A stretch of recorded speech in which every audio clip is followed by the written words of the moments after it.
కృష్ణుడు శంఖం పూరించనే రాముని తీరు శ్రీరాముని తీరు అచల్ సమరం చేద్దామంటూ సైన్యం కదిలొచ్చనే హనుమంతుల తీరు ఇది ఆంధ్రుల పోరు ఒక యుద్ధం పుట్టింది సీమాంధ్రుల కోసం ఈ రాక్షస పాలననే చేస్తాము రాగంతం మీ కత్తులకు నెత్తులను వంచదు మా పౌరుషం దుమ్ దుమ్ దుమ్ తాం దుంకాడుతాం దుమ్ములేస్తుంటే పసుపు చెండెగరేస్తాం దుమ్ దుమ్ దుమ్ దుమ్ తాం దుంకాడుతాం జనగర్జనతో చంద్రన్న గెలుపును చూస్తాం నేను అడుగుతున్నా ముఖ్యమంత్రిని 5 ఏళ్ళు ఎప్పుడన్నా ఈ ముఖ్యమంత్రి బయట వచ్చాడా తమ్ముళ్ళు అని మిమ్మల్ని అడుగుతున్నా ఎవరినైనా కలిశాడా అని మిమ్మల్ని అడుగుతున్నా తాడేపల్లి ప్యాలెస్ లో ఎప్పుడన్నా ఇంటర్వ్యూస్ ఇచ్చాడా అని అడుగుతున్నా ఎమ్మెల్యేలకి మంత్రులకి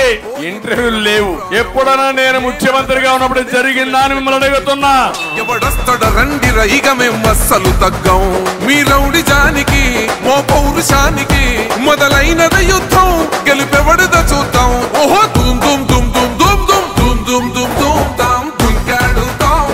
దుమ్ములేస్తుంటే పసుపు చెండెగరేస్తాం దుమ్ దుమ్ దుమ్ దుమ్ తాం దుంకాడుతాం జనగర్జనతో చంద్రన్న గెలుపును చూస్తాం దుర్మార్గుడు వచ్చాడు ముందు చెప్పాడు నేను ఈ రాజధాని ఆమోదిస్తా అన్నాడు కాదు 3 రాజధానులని 3 ముక్కలు ఆటాడి కడాన అసలు రాజధాని లేకుండా 10 సంవత్సరాలైనా మీ అడ్రస్ ఏదంటే ఆంధ్రప్రదేశ్ చెప్పుకోలేకుండా పోయామంటే మొండె ఉంది తల మాత్రం లేదు